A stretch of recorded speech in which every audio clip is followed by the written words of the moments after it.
Hello everyone, good morning. This is Mahesh Shah from Surat. Welcome to my YouTube channel. This video is for Standard 9, subject Social Science, Chapter 9, The Freedom Movement of 1857, Part 3. So in last video we discussed about different kind of leaders who were involved in the revolt. In that we talk about Bahadur Shah Zafar from Delhi, Nana Sahib Peshwa from Kanpur, Kuwar Singh from Bihar, Rani Lakshmibai from Jhansi, and Tatya Tope. Here in this video, we are going to talk about the participation of Gujarat, what kind of movement held during the revolt time in Gujarat, that we have to talk here.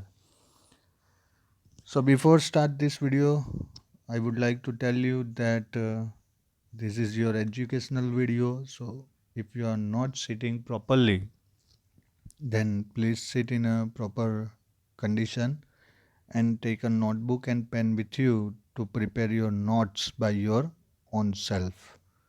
With that, like the video, share the video, subscribe the channel and press the bell icon. तो आज के video में हमें बात करनी है गुजरात के बारे में. जिन लोगों ने पार्ट 1 और 2 नहीं देखा है वो पार्ट 1 और 2 एक बार देख ले तो उनको पूरा स्टोरी क्लियरली समझ में आ जाएगा. रिवोल्ट ऑफ 1857 इन गुजरात. तो ये गुजरात का मैप मैंने यहाँ पे रख दिया है जिससे पता चले. अब गुजरात में किस तरह से रिवोल्ट की इम्पैक्ट हुई उसके बारे में हमें देखना है. The 7th battalion of the British army broke into revolt in Ahmedabad. तो ब्रिटिश आर्मी की जो 7th बटालियन थी अहमदाबाद में, उन्होंने रिवोल्ट स्टार्ट किया. गुजरात इन जून 1857. जून 1857 में गुजरात में ये रिवोल्ट स्टार्ट हो गया. However it was soon halted. Dahod, Jhalod and Godhra of Panchmahal witnessed in skirmishes with the British Army. Skirmishes means यहाँ पे ब्रिटिश आर्मी के साथ हमारी फाइट हुई. तो गुजरात में जैसे ही चालू हुआ तो दाहोद, झालोद और गोधरा जो पंचमहाल में है वहाँ पे ये रिवोल्ट थोड़ा रुक गया था. क्यों रुक गया था? हॉल्टेड मीन्स रुकना. ब्रिटिश आर्मी के साथ हमारे स्क्रीमिसेस यानी थोड़ी सी हम जो बोलते हैं ना छोटी सी लड़ाई हो गई थी. The soldiers could capture government offices with the help of the natives but were soon defeated. तो थोड़े टाइम के लिए वहाँ जो लोकल लोग थे उनकी हेल्प की वजह से गवर्नमेंट ऑफिसेज हमने कैप्चर कर ली, पर ब्रिटिश आर्मी का जो फीडबैक आया उसकी वजह से वापस उन्होंने हमें डिफीट कर दिया. The Nykaa Das of Panchmahal continued the rebellion almost for a year. तो पंचमहाल के जो नायका दास थे उन्होंने ये रिवोल्ट को 1 साल तक चलाया. Gharabdas Patel, the headman of Anand in Kheda district, collected almost 2000 volunteers of the Koli and Naika community. तो ये कम्युनिटी है, कोली समाज करके है. तो उन्होंने गरबदास पटेल ने ऐसे 2000 वॉलियंटर कोली और नायका दास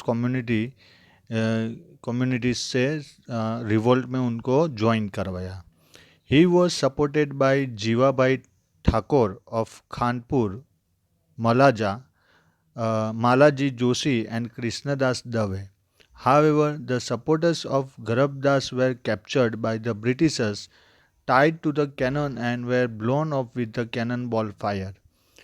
तो ब्रिटिशर्स की क्रूअल्टी यहाँ पे हमें देखने को मिलती है कि गरबदास के साथ जो वॉलेंटियर्स थे उनको ब्रिटिशर्स ने पकड़ लिया और कैनन यानी जो तोप होती है उसके साथ बांध के उनको उड़ा दिया. Blown off with the cannon ball fire. अब सोचिए कि एक हमें मैस्टिक भी, अगर फायर मैस्टिक भी टच होती है बॉडी पे तो कितना पेन होता है। अब ये पूरा का पूरा कैनन बॉल के साथ में बांध के बॉडी को उड़ा देते हैं, यानी बॉडी को ब्लास्ट कर देते हैं, तो कितना पेन होता होगा। Garbhadas was exiled to Andaman where he died, और गर्भदास को इंडिया से निकाल के अंडमान भेजा गया और वहाँ पे उनकी डेथ हो गई। The people of Chandpur, Chandap village, तो यहाँ पे मुझे उसका एग्जैक्टली लोकेशन नहीं मिला है, पर ये उसका पोस्टल कोड है जो साबरकांठा डिस्ट्रिक्ट में है, चंदप विलेज करके, which is 16 mile away from Idar, accepted the leadership of Nathaji and Yamaji and join the revolt. अब ये जितने भी नाम हैं, गर्भदास हैं, नायिका दास हैं, मालाजी जोशी, कृष्णदास दवे, नाथाजी एंड यामाजी, ये पिक्चर्स नेट के ऊपर अवेलेबल नहीं थे, इसलिए मैं यहाँ आपको दिखा नहीं पा रहा हूँ। The British had camped at Nandana village between Okha and Bardai, तो यहाँ पे ब्रिटिशर्स ने अपना कैंप लगाया, ये नंदना विलेज है ओखा और बरडाई के बीच में। The British commander of navy became impatient and he reach the fort of Bet Dwarka, तो जो ब्रिटिश कमांडर था ये है डॉनवन, और इसको यहाँ पे बेट द्वारका का ये फोर्ट है जहाँ पे उसने अटैक किया। अब यहाँ पे गुजरात की ब्रेवरी हमें देखने को मिलेगी कि कितना गुजरात ब्रेव था वो टाइम पे, लोग गुजरात के कितने ब्रेव थे, और ख़ास करके female. The British commander of navy became impatient and he reached the fort of Bet Dwarka via the bay of Bet. Donovan ordered an attack on the fort, अब इसने यहाँ पे फोर्ट के ऊपर अटैक करने का ऑर्डर दे दिया। ये वाला फोर्ट है देखिए, अब इसने यहाँ पे अटैक करने का ऑर्डर दे दिया। अब क्या हो रहा है आगे, the Vaghers inside the fort had no such artillery to counter attack. अब ये फोर्ट के अंदर जो वागर कम्युनिटी के लोग थे उनके पास ऐसे कोई भी वेपन्स नहीं थे कि वो काउंटर अटैक कर सके। At this time the वागर women came up with a very brave and innovative idea. अब इसके अटैक से बचने के लिए ये जो वागर वुमेन थी, विमेन सॉरी, उन्होंने इतना इनोवेटिव आइडिया वो टाइम पे यूज़ किया और इतना ब्रेवली उन्होंने फाइट दिया कि ये हिस्ट्री में नोटिस हो गया। They soak the mattresses with water in which they could catch the cannon balls and cool them immediately. अब ये जो डॉनवन है उसकी बोट में से कैनन बॉल फायर कर रहा था, ये है कैनन बॉल, ठीक है, ऐसे आते हैं तोप के गोले जिसको बोलते हैं। अब ये जो फायर करता था अपनी बोट से, तो ये वाघर वीमेंस क्या करती थी कि जो गद्दे होते उनको पानी में भिगो के ये कैनन बॉल को कैच कर लेती थी, यानी उसको फ्लोर के ऊपर टच नहीं होने देती थी कि जिसकी वजह से वो ब्लास्ट हो। और गीला गद्दा होता था तो ये जो कैनन बॉल है वो अपने आप बूझ जाते थे।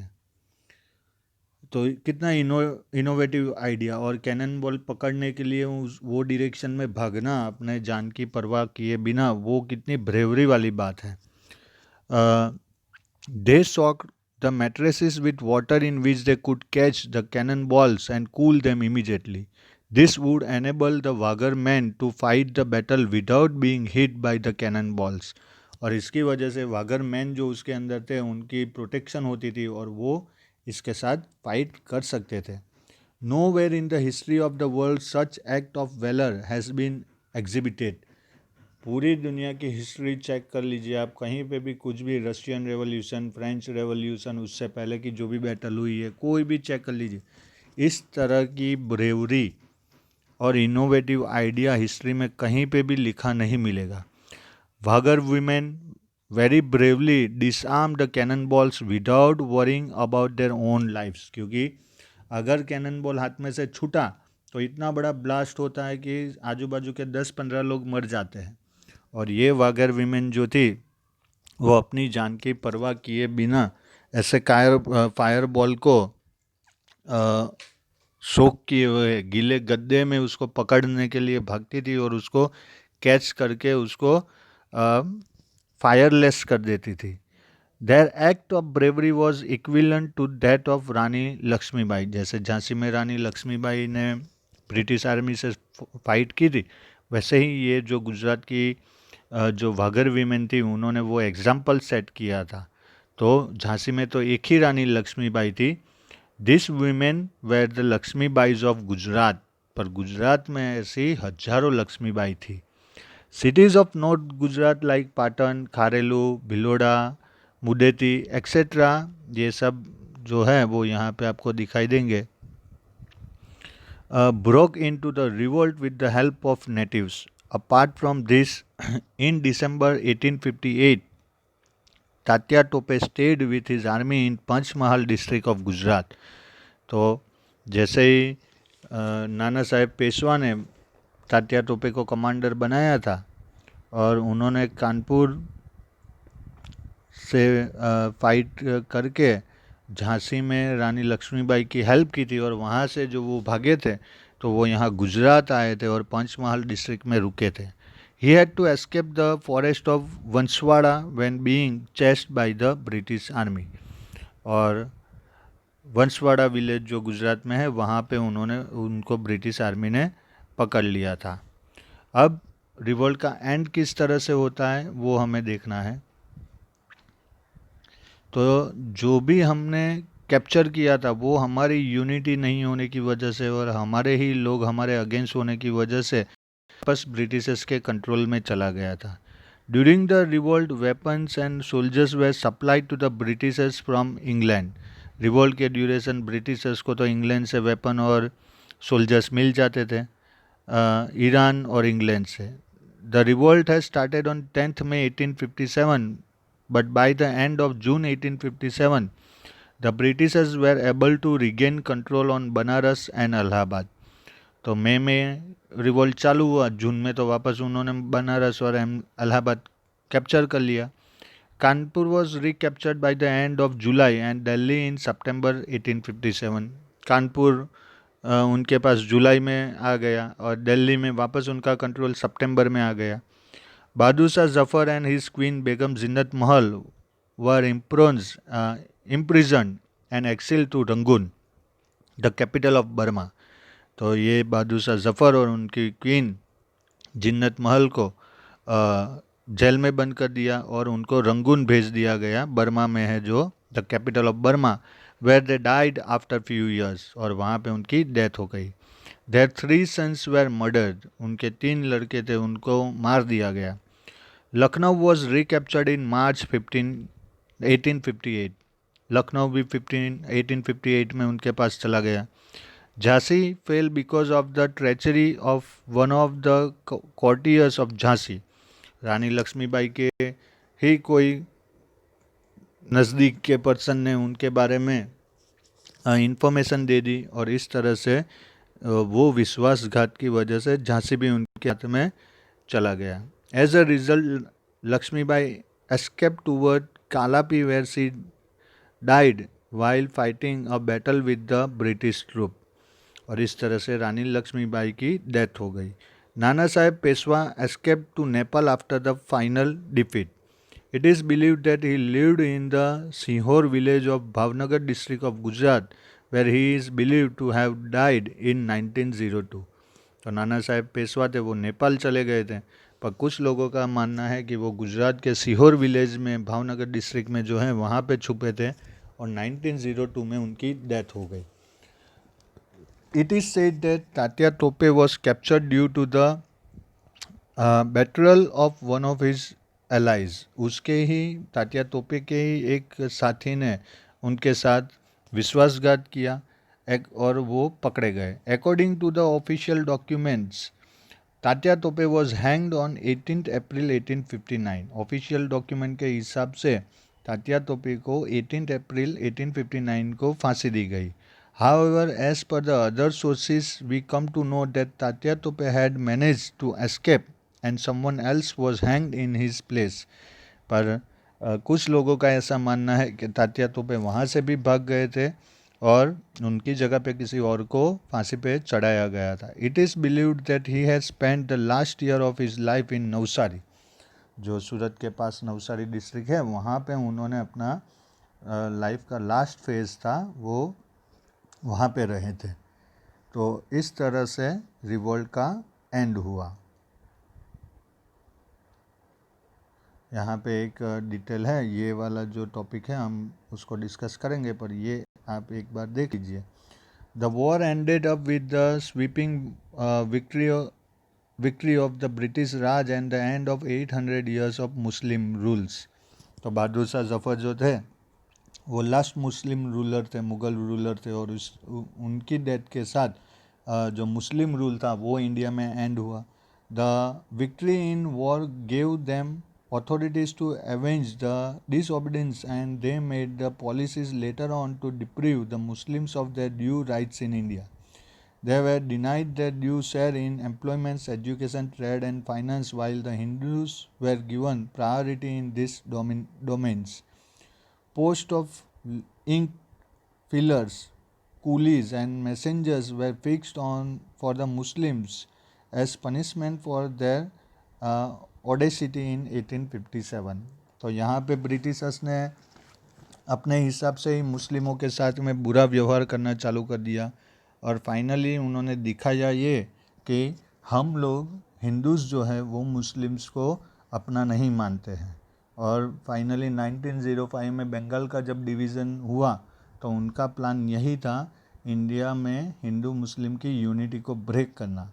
और फाइनली मुस्लिम ने मान भी लिया कि हिंदूज़ उनके अगेंस्ट है, पर ये सब प्लान जो था वो ब्रिटिशर्स का था।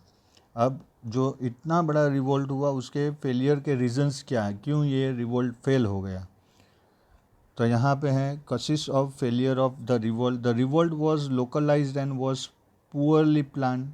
तो इसका परफेक्ट प्लानिंग नहीं था और अलग अलग रीजन में अलग अलग टाइम पे हुआ। The British had better resources than the rebels. हमारे पास पुराने हथियार थे, पैसों की कमी थी, ब्रिटिशर्स के पास वो सब कुछ था। The revolt was feudal in character. तो पर्टिकुलर पर्सन के नाम से पर्टिकुलर रीजन में रिवोल्ट हुआ। जैसे हमने अभी पढ़ा कि दिल्ली में बहादुर शाह जफ़र के नाम से, कानपुर में नाना साहेब के नाम से, बिहार में कुंवर सिंह के नाम से। पर जो ओवरऑल एक सेंट्रल लेवल की जो लीडरशिप चाहिए थी वो नहीं मिली। The leaders lacked military skill. The native prince did not join the revolt. और सब लोगों ने इसको सपोर्ट नहीं किया। तो ये सब रीजन्स है उसके। यहाँ पे भी आप देख सकते हैं administrative reason. There was no planning among the rebels, it was unorganised effort. The leadership was weak, there was no direction to the movement. Military reason में British army was superior in organisation. British army had unlimited supplies. The rebels had limited supplies and outdated ammunition. और ideological reason में है all sections did not participate, prince and educated classes. There was no alternative to federalism put fourth by the rebels. तो ये ideological reason है। अब text book में क्या reason है? तो the revolutionaries failed to retrieve the power from the Britishers due to their limitations, some of which are the rebels lacked coordination, उनके बीच में coordination नहीं था। There was an absence and centralized leadership, कोई central level की leadership नहीं थी। There was no provision of reinforcement of man, money and ammunition. तो ये जितने भी रिवोल्ट के लिए ज़रूरी चीज़ें थी, खास करके मनी एंड एम्यूनेशन, वो उसकी कमी थी। The outbreak of the revolt happen way before the pre plan date. Mangal Pandey ने उनको वो रिवोल्ट जल्दी चालू कर दिया था। As a result the planning was disturbed and it alerted the British. अब रिवोल्ट जैसे ही जल्दी चालू हो गया तो प्लानिंग पूरा डिस्टर्ब हो गया और ब्रिटिशर्स को इसके बारे में आइडिया आ गया। The revolt remain concentrated largely in north India. North India में मैक्सिमम लोग इन्वॉल्व हुए। Many social reformers refrained directly और indirectly from joining the revolt. तो जो भी सोशल रिफॉर्मर्स थे वो टाइम के, उन्होंने ये रिवोल्ट को उतना सपोर्ट नहीं किया। This proves that the intellectual class did not support the revolt. तो जैसे यहाँ पे हमने आइडियोलॉजी में देखा कि जो एजुकेटेड ग्रुप था और प्रिंसली स्टेट जो थे उन्होंने रिवोल्ट को सपोर्ट नहीं किया। India is a country known for its regional diversity in language, food, habits, dressing, etc. Before the British rule, the people were ruled by regional dynasties, क्योंकि princely state थे हमारे यहाँ पे. As a result, the sentiment of nationalism, belongingness to India as one nation had not developed entire in people, either in people or in their leaders. तो जैसे मैंने बोला कि प्रिंसली स्टेट में डिवाइड था इंडिया, तो सब लोगों को अपने रीजन के चिंता थी, पर कोई पूरे इंडिया के बारे में सोच नहीं रहा था, ना ही लोग ना ही लीडर. मैनी लीडर्स इधर साइडेड विद द ब्रिटिश और remain passive at the time of the revolt. तो बहुत सारे लीडर्स ऐसे थे जो रिवॉल्ट में पार्टिसिपेट नहीं किया था, और कुछ ऐसे भी थे जिन्होंने ब्रिटिशर्स को सपोर्ट किया था. The Sikhs and the Gurkhas fought by the side of the British, which proved to be a major disadvantage for the rebels. अब हमारे ही लोग सिख है, गुरखाज है, वो ब्रिटिशर्स की साइड से आर्मी में लड़े हमारे लोगों के ही खिलाफ, तो ये एक सबसे बड़ा डिसएडवांटेज था. The British had a superior army, weapons and military commanders compare to the rebels. हमारे जो ये रिवॉल्ट के जो फाइटर्स थे, स्वतंत्रता संग्रामी जिसको बोला जाता है, उनके पास आर्मी भी कम थी, वेपन्स भी कम थे, मिलिट्री कमांडर्स भी ब्रिटिशर्स के हमसे ज़्यादा पावरफुल थे. All the leaders were fighting for regaining their power और territories lost to the British. जितने भी लीडर्स ने फाइट की, जैसे रानी लक्ष्मीबाई ने तो उन्होंने झांसी के लिए की, कुंवर सिंह ने तो उन्होंने बिहार के लिए की, नाना साहेब ने तो कानपुर के लिए की. There were not fighting for the freedom of their nation. इनमें से किसी ने भी पूरे इंडिया के लिए फाइट नहीं की.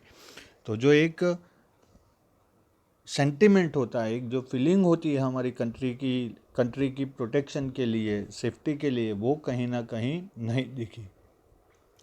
यहाँ पे और कोशिश है. The uprising had been planned for months but it broke before the due date. It was not widespread. There was no unity among the rebels. The ideas of nationalism had not yet developed. There was no common ideology. It was limited to North and Central India. Gurkhas helped the British to suppress the revolt. The rebels could not match the sophisticated weapons of the British. The leadership was neither strong nor gave direction to the rebels. Moreover, the British got timely help from the government of Britain. तो unity की वजह से ये revolt हमारा success नहीं हुआ. In short अगर हमें एक लाइन में, एक सेंटेंस में अगर फेलियर ऑफ रिवोल्ट बोलना है तो हम ऐसा बोल सकते हैं. Mutiny was localise, not an organise revolt, no proper resources to carry out the revolt, lack of good general, no discipline among mutineers, half-hearted support to the revolt by chief and rajas, confined the urban areas, no means to interrupt the supply. Uprising began before the stipulated date. Britishers were motivated by the idea of nationalism. तो ये सब reason की वजह से यहाँ पे ये revolt fail हो गया. पर ये रिवोल्ट फेल होने के बाद भी उसकी इम्पैक्ट क्या हुई वो हमें देखनी है, जिसकी वजह से 1947 में हमें फ्रीडम मिली. तो effect and consequences. The revolt was not successful against the Britishers. However it still onset in a new era of change. तो रिवोल्ट भले हम सक्सेस नहीं हुआ, पर बहुत सारी चीज़ें चेंज हुई. तो क्या चेंज हुआ? तो company rule came to an end in India and India came under the rule of the crown. तो 1608 में जो ईस्ट इंडिया कंपनी इंडिया में आई, 1757 में बैटल ऑफ प्लासी विन करके उन्होंने जो अपना एस्टेब्लिशमेंट इंडिया में स्प्रेड किया, यहाँ तक जो भी 1857 तक जो भी डिसीज़न लिया जाता था वो ब्रिटिश ईस्ट इंडिया कंपनी लेती थी, जो ट्रेडर्स से बनी हुई होती थी. अब जब इतना बड़ा रिवोल्ट हुआ तो पूरे ब्रिटेन पार्लियामेंट में उसकी इम्पैक्ट हुई कि भाई ये रिवोल्ट होने का रीज़न क्या है. जब उन्होंने जाना कि ब्रिटिश ईस्ट इंडिया कंपनी की सप्रेसिव पॉलिसी की वजह से ये सब हो रहा है, तो ब्रिटेन पार्लियामेंट ने सोचा कि अगर इंडिया हाथ से निकल गया तो एक बड़ा मार्केट हाथ से चला जाएगा। इसलिए ब्रिटेन पार्लियामेंट ने डिसीजन लिया कि अब जो इंडिया में डिसीजन लिया जाएगा वो ब्रिटिश ईस्ट इंडिया कंपनी नहीं लेगी, उसके बदले ब्रिटेन पार्लियामेंट लेगी। तो ये सबसे बड़ा चेंज हुआ। The interference in the internal affairs of the princely state of India was stopped. तो अभी तक ब्रिटिश ईस्ट इंडिया कंपनी हमारे जो प्रिंसली स्टेट के इंटरनल मैटर में इन्वॉल्व होती थी, वो ब्रिटिश क्राउन ने कम्प्लीटली मना कर दिया कि भाई उनको जिस तरह से करना है वैसे करें, हमें ट्रेड के ऊपर ध्यान देना है।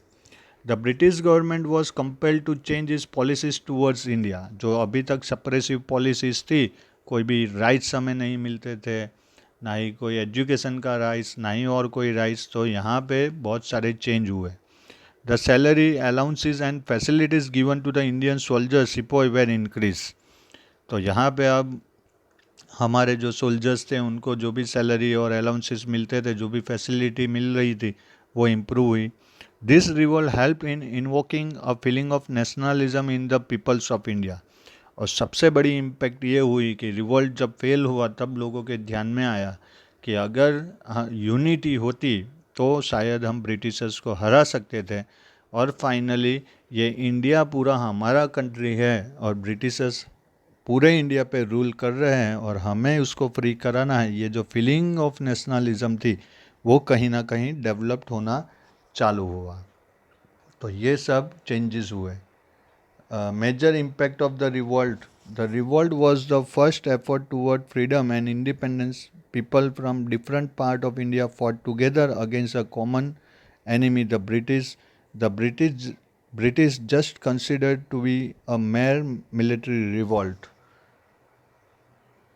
और क्या चेंज हुए, कॉन्सिक्वेंसेस क्या थे? तो end of the rule of east India company and it's power restricted only to trade in India. The Government of India Act 1858 transferred the administration of the Indian territories from the East India Company to the British Crown. यानी अभी British east India company यहाँ trade करेगी और कोई administrative purpose में वो interfere नहीं कर सकते थे। The British queen made a proclamation that declared certain promises.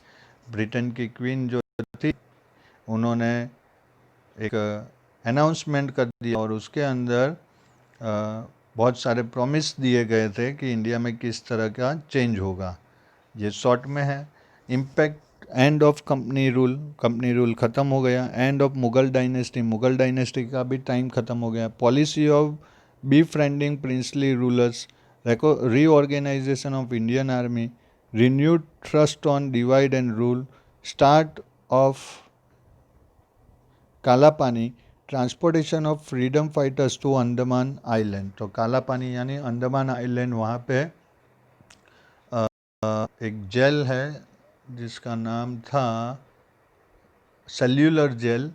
वहाँ पे हमारे फ्रीडम फाइटर्स को भेजा जाता था और उनके साथ बहुत ही बुरा बर्ताव वहाँ पे होता था। अभी भी वो सेल्यूलर जेल है अंडमान में।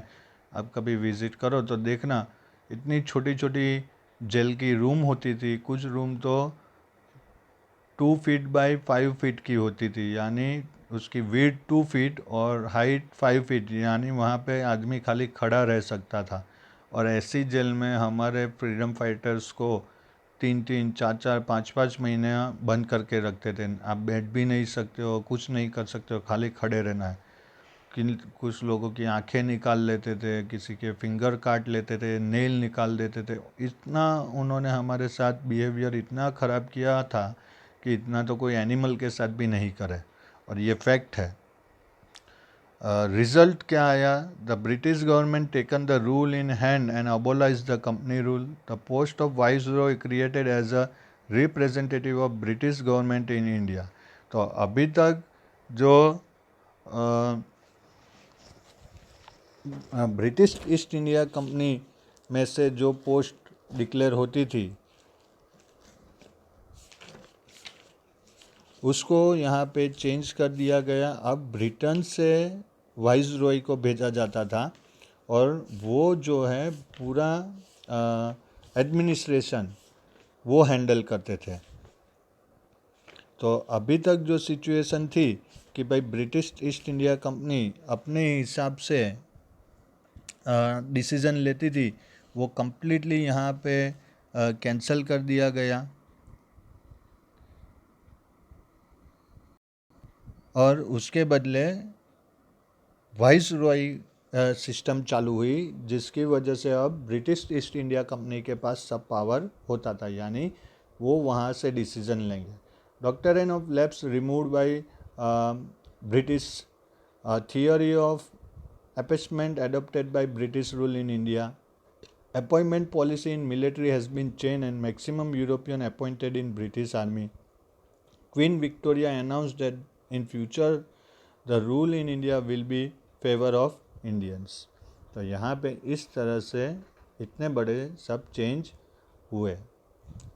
तो रिवोल्ट जो था वो सक्सेस नहीं हुआ. हम ऐसा नहीं बोल सकते हैं कि रिवोल्ट सक्सेस हुआ, बट रिवोल्ट का एक बेनिफिट सबसे ज़्यादा हमें ये हुआ कि हमारे लोगों के अंदर एक फीलिंग आ गई नेशनलिज्म की कि भाई ये कंट्री हमारा है, ब्रिटिशर्स हम पे क्यों रूल करें, हमें हमारी कंट्री में ही आप सप्रेस करोगे, हमें परेशान करोगे, ये तो गलत बात है.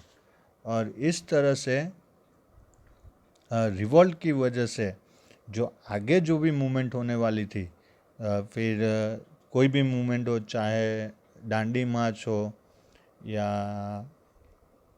नॉन कोऑपरेशन मूवमेंट हो या और कोई भी मूवमेंट हो, उसमें हमें एक लोगों का सपोर्ट मिला. सब लोग बिलीव करने लगे कि ये पूरी कंट्री हमारी है और इसको यूरोपियन ब्रिटिश रूल से फ्री कराने की रिस्पॉन्सिबिलिटी भी हमारी है. तो ये सबसे बड़ा हमें जो सीखने को मिला हमारी मिस्टेक से, वो ये था. तो इस तरह से 1857 का रिवोल्ट हुआ था. अब यहाँ पे एक थिंग्स टू नो है जो आपको नोटबुक में लिखना है, और यहाँ पे ये एक्सरसाइज है, ये एक्सरसाइज आपको कंप्लीट करनी है. ऑलमोस्ट शॉर्ट आंसर्स तो मैंने लिख दिए हैं, फिल इन द ब्लैंक्स भी लिख दी हैं, आपको क्वेश्चन आंसर्स खाली ढूंढने हैं. अब यहाँ पे आपको कोई भी दिक्कत होती है तो आपको मुझे वो टेक्स्ट करके पूछ लेना है. तो यहाँ पे हमारा सेमिस्टर 1 GSCB बोर्ड सेमिस्टर 1 ख़त्म होता है. अब नेक्स्ट जो वीडियो होगा वो सेमिस्टर 2 के रिगार्डिंग होगा. तो आई होप कि यहाँ तक आपने जो भी वीडियोस देखे हैं वो आपको इंटरेस्टिंग लगे होंगे, पूरा एक्सप्लेनेशन आपको समझ में आ गया होगा.